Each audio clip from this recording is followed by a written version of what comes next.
Money was now no object, as we discovered when we talked to our accountant about buying a house. We were seriously rich and could go out to choose the house of our dreams. The Beatles' accountant lived in Weybridge, Surrey, and we had gone down there to see him. We liked the area, and it was close to London, but so much more peaceful and pretty. We started looking at houses there and eventually found the perfect place. Kenwood was a 16-room mock Tudor house in the exclusive St George's Hill estate, where Cliff Richard and Tom Jones already lived. It wasn't like any estate we'd ever seen. No back-to-back houses, just acres of woods, fields and discreet homes set at such wide intervals that you wouldn't know you had any neighbours. The house was elaborately decorated in a hideous, over-fussy style when we first saw it, but it was on the top of a hill and had a wonderful sense of space and openness, which was just what we needed after the cramped flat. It cost us £19,000, a huge sum in those days. We bought it on July the 15th and moved into its small attic flat while the rest was refurbished. John, Julian and I were in that attic for 9 months. As John and I had been used to small living spaces, we were actually quite happy there. It felt far more strange to move into the whole house and suddenly have lots of large rooms to use. Neither of us was at ease with a grand scale of living, and we ended up making a den in the small back room. It had a comfy old sofa, a TV, a table at which we ate, and Julian's toys. When John wasn't working, he lay on the sofa, apparently watching the TV, which he liked to keep permanently switched on, but often a million miles away, lost in a daydream. I'd talk to him, and he wouldn't hear me. This was nothing new. He'd always been able to tune out of his surroundings, and the busier his life became, the more often he was present but absent. I didn't mind. It was his way of coping with the stresses of his life, and these absent moments were a vital part of the creative process. After an hour or two, he'd often get up, go to the piano, and start writing a song. Now that we were living in such grandeur, we had staff to help us. Dorothy Jarlett, known as Dot, had ironed for the former tenants and became our housekeeper.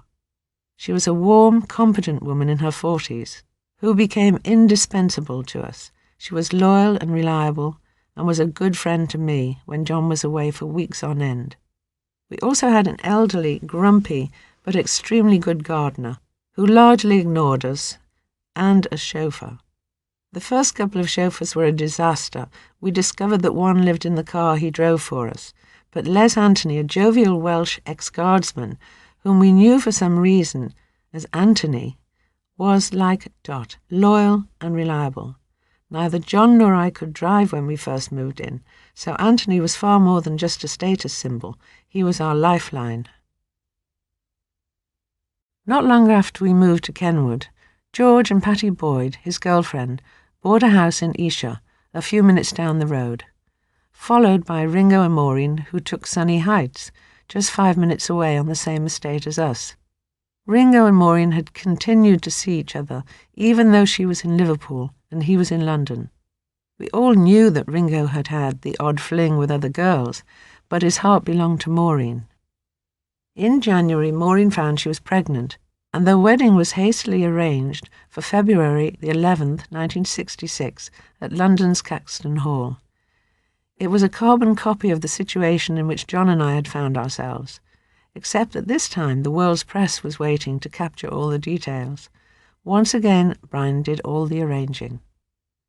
Maureen's pregnancy was kept secret, and to avoid publicity, the registrar agreed to perform the ceremony at 8 a.m. Paul and Jane were on holiday in Tunisia, but George and Patty, John and I went, with Maureen's mother and Ringo's mother and stepfather.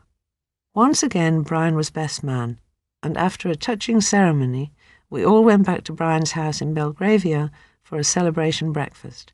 The newlyweds went on honeymoon to Hove, near Brighton, for 3 days. Then Ringo had to get back to work. We often went over to the Starkeys' house and hung out with them. It was always party time there. Ringo was gregarious and fun-loving, a clown and a joker with an infectious laugh.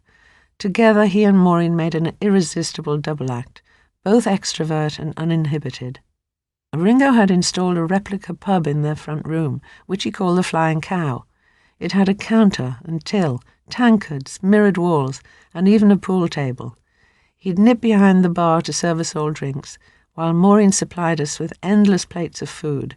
It was a cosy, comfortable house with what felt like the ultimate luxury at the time. A TV usually switched on in every room. We spent time at George and Patty's too. George had bought a large bungalow in Esher, about 20 minutes from us, and Patty moved in with him not long after they met. The outside of George's house was painted in a series of vivid colours that made it look startlingly psychedelic as you approached it. Inside, it was in complete contrast to Ringo's. George's home was stylish and tasteful, straight out of a designer magazine and without a TV in sight. The Beatles became incredibly close over the years, and much of the time we socialised together, perhaps because no one else was in quite the same situation. It was like having a second family. Even Paul, who'd bought a townhouse in London's St John's Wood, came down regularly with Jane to see us. We would visit each other far more often than anyone. We almost always went on holiday with one or all of the other Beatles, and we usually spent Christmas Eve together at one of our homes and swapped presents. Remarkably, perhaps, there was seldom any tension between us. Minor disagreements were quickly sorted out. The Beatles' family's closeness never really extended to Brian, perhaps because he was the boss. He chose to remain at a distance. He rarely joined us socially, although he was often invited. His role was to be a friend and mentor to the Beatles, but not a pal.